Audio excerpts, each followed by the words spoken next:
일상에 바쁜 여러분들을 대신해서 지식과 인사이트를 정리해드리는 매일 독서 매일 인사이트입니다. 오늘은 KBS 경제 전문 기자 박종훈 기자가 쓴 부의 골든타임, 이 책에 대해서 한번 살펴보도록 하겠습니다. 경제 분야에서 굉장히 유명한 분이시죠. 기존에도 많은 저서를 출간했는데 경제 현황에 대한 정확한 분석, 그리고 미래에 대한 통찰, 적중도 많이 있었던 것 같아요. 그런 차원에서 한번 참고해서 읽어볼 만하고, 무엇보다도 지금 현 상황, 세계 경제 상황이 어떤 상황이고 어떠한 구조에 의해서 이것이 유지되고 있는가, 그러한 동력에 대해서 이해를 하기에는 상당히 유용한 책이 아닐까, 그런 생각이 듭니다. 크게 세 가지로 경제의 흐름에 대한 이해, 부채 사이클, 그리고 지금 세계 경제를 떠받치고 있는 동력, 미국의 연방준비제도 이사회, 연준에 대해서, 그리고 마지막으로 이 양적 완화, 팬데믹 시대에 어떻게 투자를 해야 되는가, 이렇게 나누어서 살펴보도록 하겠습니다. 부채 사이클, 우리 학창 시절에 경기 순환에 대해서 많이 배우잖아요. 이러한 흐름을 보이는 거, 그러한 이야기인데, 경제는 이제 호황과 불황 사이, 이거를 왔다 갔다 하게 되는 것이고, 그러한 사이클 파동을 만드는 원인은 이제 부채에 있다는 거죠. 그러니까 부채가 없었다면 인류는 이렇게 발전해 올 수 없었다는 거예요. 왜냐? 자기 돈 가지고 자기가 다 사업하고 이런 게 불가능하잖아요. 그래서 우리가 주식회사를 인류의 4대 발명품 중에 하나다. 그러니까 주식, 조금씩 자본을 투자해서 큰 비즈니스, 그러니까 어떤 영역은 사실 큰 돈이 들어가지 않고서는 시도조차 하지 못할 그런 영역들이 있잖아요. 여튼 이런 긍정적 의미가 많은 이런 부채인데, 부채로 인해서 경기순환이 일어난다. 크게 4단계로 나눠보면, 이제 첫 번째가 골디락스, 영국의 우화에 나오는 주인공 이름인데 이제 경제용으로 쓰이고 있는 표현인 것 같아요. 경제가 발전하면서도 인플레이션이 없는, 그러니까 한마디로 평화로운 경제 시대,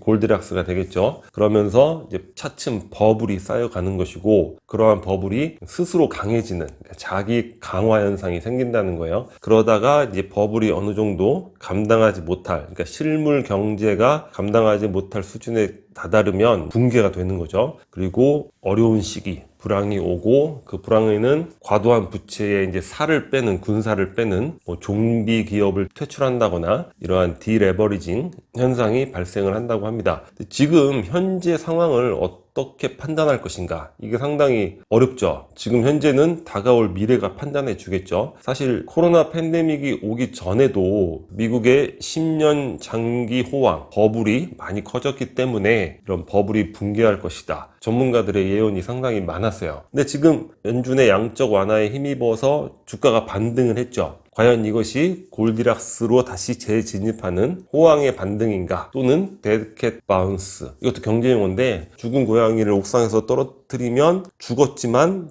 떨어지는 탄력에 의해서 잠깐 이렇게 털썩한다는 거죠. 그래서 주가가 전체적으로 하락인데 잠깐 올라온 그런 현상에 불과한 것인가, 그런 판단이 상당히 어렵다는 것이죠. 그래서 우리가 지금 이러한 경기 순환에 대한 이해, 부채 사이클에 대한 이해, 이런 것들에 대해서 일단은 알고 있어야 될 것 같습니다.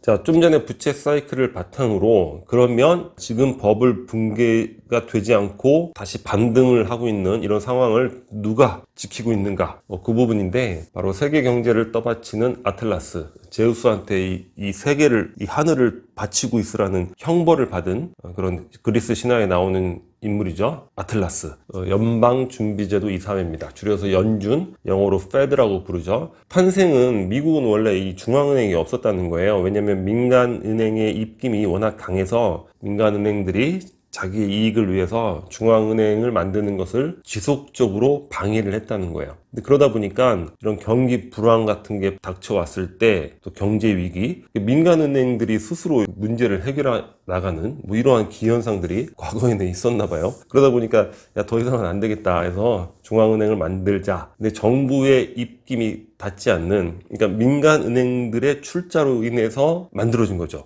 굉장히 기이한 거예요. 그러니까 대통령의 어떠한 요구도 연준에서는 쉽게 거부를 하죠.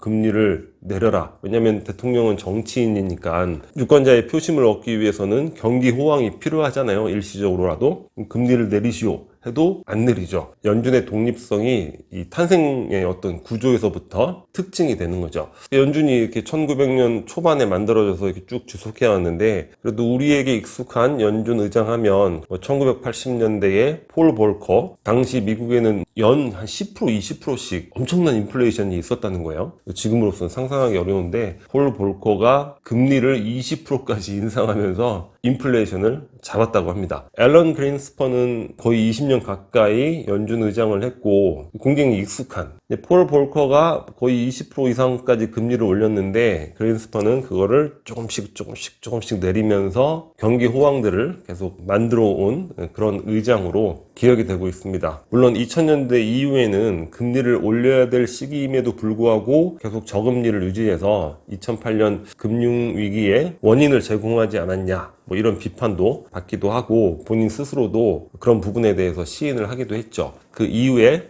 벤 버냉키, 2008년 금융위기 때 또 TV에서 많이 봤던 분이죠. 글로벌 금융위기가 터졌는데 벤 버냉키는 일본 경제에 대한 완전 전문가인 거예요. 그래서 일본이 어떻게 잃어버린 20년을 만들게 되었으며 그 과정에 대해서 너무 분석을 잘한 거죠. 그래서 저 당시에는 그냥 헬리콥터에서 돈을 뿌리듯이 경기를 즉각적으로 반등을 시켜야 된다, 이러한 경제 이론을 바탕으로 2008년 금융위기 때 대대적인 양적 완화를 실행을 하게 됩니다. 그래서 헬리콥터 벤이라는 이런 별명을 갖고 있는 연준 의장이었죠. 그리고 지금 현재 의장이 제롬 파월인데 별명이 뭐냐면 아낌없이 주는 나무. 자, 팬데믹이 발생을 했잖아요. 아주 이례적으로 이제까지 연준 의장이 TV 인터뷰 같은 거 나가서 이야기하고 이런 적이 없었는데 TV에 출연해서 연준에서 강력하게 이 팬데믹 상황을 통제할 것이다. 그래서 아주 무제한 최강의 양적 완화를 하고 또 양적 완화의 플러스에서 또 질적 완화, 무제한 현금을 뿌리는 그러한 일을 지금 하고 있죠. 근데 연준이 사실 금리로 이제까지 경제를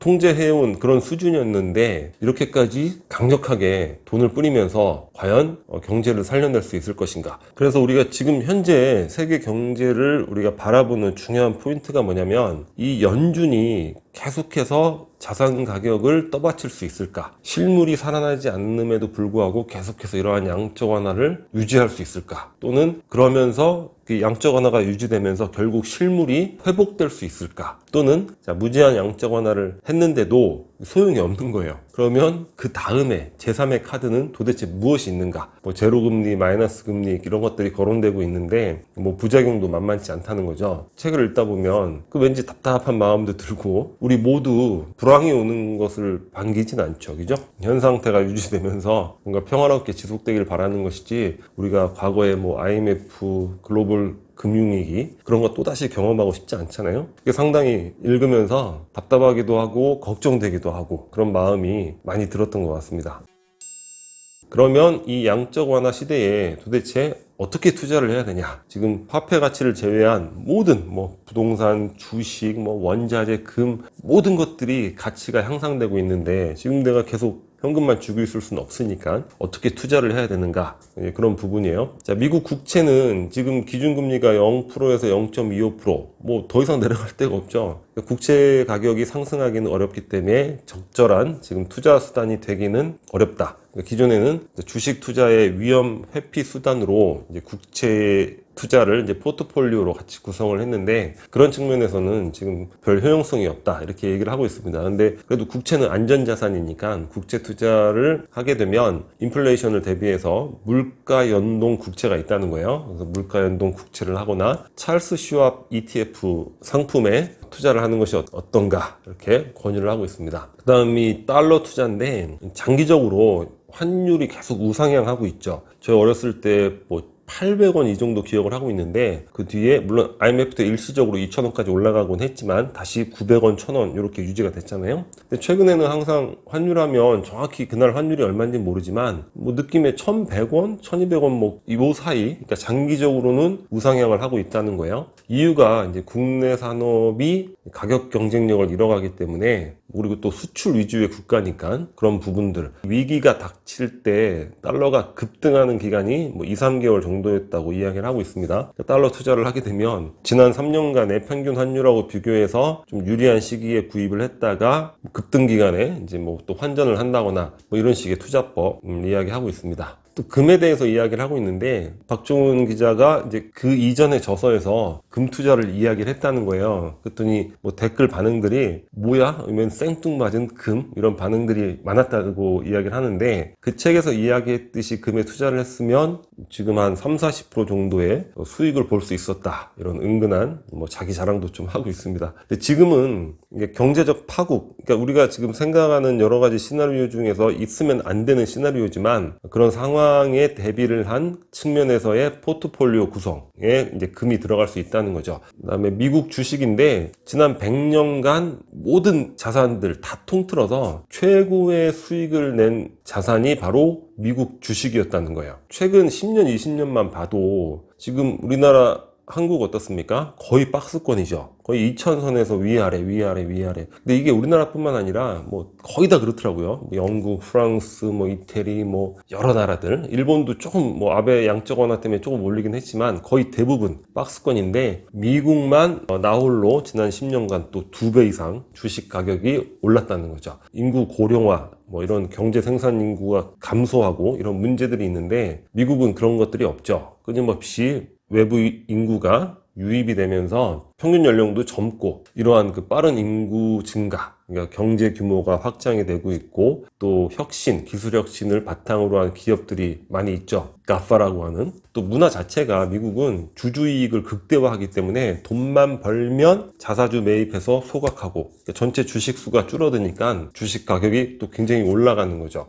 금리도 뭐 지금 0%에서 0.25%고 지금 양적 완화 계속 무제한 지속을 하고 있잖아요. 이런 관점이면 여전히 매력적인 투자 대상이 된다. 근데 시나리오 중에 경제적 파국을 예상하는 시나리오가 있으니까 무작정 투자하기는 어렵고, 이렇게 지금 현재 올라가고 있는데 조정기가 온다면 그러한 조정기 때 투자를 한다거나, 미국은 여튼 장기적으로는 우상향이니까 조정기 투자를 한다거나, 또는 분산 투자, 그리고 시기를 분산하는 거, 한 10년 정도를 두고서 뭐 1년, 2년 단위로 뭐 시기를 분산해서 투자를 한다거나, 인덱스 펀드 뭐 이런 것도 이제 ETF의 한 종류인 것 같은데, 개별 종목을 스스로 선택하기보다는 전체 몇 개의 주가 지수에 투자를 하는 인덱스 펀드가 개별 투자보다 훨씬 또 수익률이 높을 수 있다, 뭐 이런 이야기를 하고 있습니다. 그리고 우리가 관심이 높은 이제 한국 주식인데, 아까 말씀드렸듯이 미국을 제외한 나라들, 특히 우리나라도 박스권에 갇혀 있죠. 그러니까 우리는 사실 뭐 인덱스 펀드, 주가 지수에 투자를 한다거나 이런 거는 별로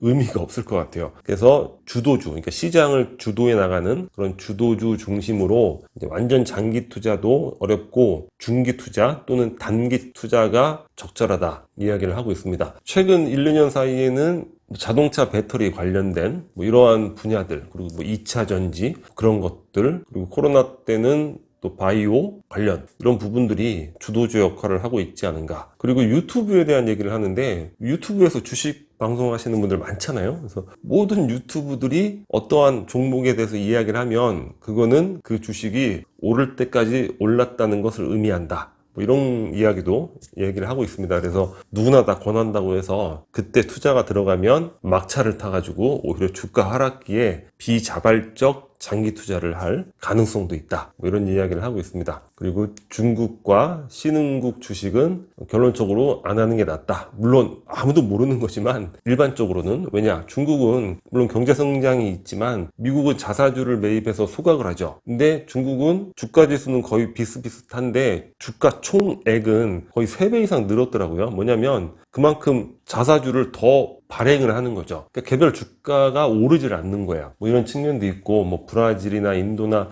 이런 신흥국들이 2000년 초반에 한 5, 6년 잠깐 바짝 오른 적이 있었어요. 저도 기억이 나는데, 그래서 우리가 그런 나라들에 많은 기대를 했었는데, 최근 10년, 15년 사이에서는 거의 최하 10%, 20% 이상씩은 다 빠졌죠. 그리고 정치적 안정이 부족하기 때문에 환율도 한 방에 훅 갈 수 있다. 이런 리스크도 있다고 이야기를 하고 있습니다. 그리고 또 우리가 또 가장 관심을 많이 갖고 있는 이제 부동산인데, 지금 부동산 최근 몇 년 동안에 가파르게 상승을 했죠. 이제 수요와 공급적인 측면에서 공급이 지속적으로 줄어들어왔고, 그리고 지금 양적 완화, 우리나라도 양적 완화에 동참을 하고 있잖아요. 그러니까 현금을 갖고 있으면 계속 손해, 화폐 가치가 떨어지니까 뭐 그러한 부분으로 인해서도 투자를 하고, 또 정부 정책, 임대사업자 혜택이라든가 뭐 이런 부분들, 그래서 쭉 상승을 해왔는데 앞으로 한 3, 4년 정도 이게 변수가 되지 않을까, 박종훈 기자는 그렇게 예상을 하고 있습니다. 그러니까 공급이 늘어날 수 있는 측면도 있고, 미국의 양적 완화의 결과가 어떻게 될 것인가, 미국 경제가 어떻게 되느냐에 따라서 계속 연동해서 한 번에 변하는 거기 때문에,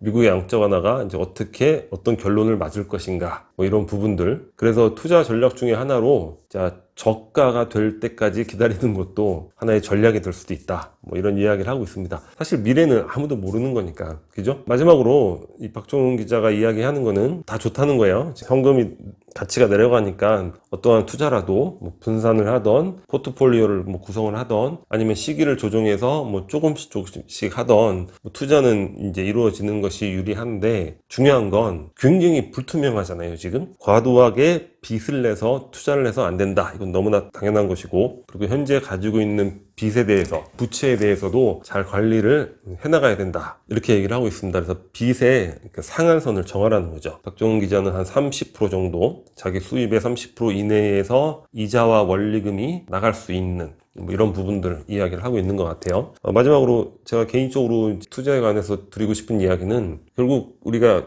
교만을 좀 경계해야 되지 않을까. 그러니까 자기가 머리를 써서 연구를 해서 뭐 부동산을 투자를 하고 뭐 주식을 투자를 했어요. 잘 된 거죠. 근데 그게, 아, 내가 머리를 쓰니까 이렇게 잘 되는구나, 이렇게 오해를 하는 분들이 있는데, 결국에는 알고 보면 대세 상승기였기 때문에 그냥 어떤 부동산을 하던 어떤 주식을 하던 그런 결과를 얻게 된 거죠. 그 과거의 그런 경험을 통해서 앞으로도 내가 머리만 쓰고 공부만 열심히 해서 하면은 잘 될 것이다, 이러한 교만을 좀 경계해야 될 것 같고, 투자에 대해서도 뭐 체념이나 어떤 숙명, 이런 개념이 좀 필요할 것 같아요. 해서 안 될 수도 있잖아요, 그죠? 그러면 내가 비싸게 주고 산 집이니까 그냥 내 숙명인가 보다, 여기서 사는 게, 뭐 그렇게 또 살아갈 수 있어야 될 것 같고, 투자로 인해서 부를 획득하는 건 즐겁고 행복하고 좋은 일이겠지만, 또 반대의 경우도 얼마든지 있을 수 있으니까, 그런 경우에도 기본적인 삶의 뭐 행복감이나 만족감은 또 유지해 나갈 수 있는 그런 내공이 투자에는 반드시 필요하지 않을까, 그런 생각을 해봅니다. 자, 오늘 영상은 여기서 마치도록 하겠습니다. 캐리커처가 구독 버튼이고요. 구독과 좋아요 많이 부탁드리겠습니다. 감사합니다.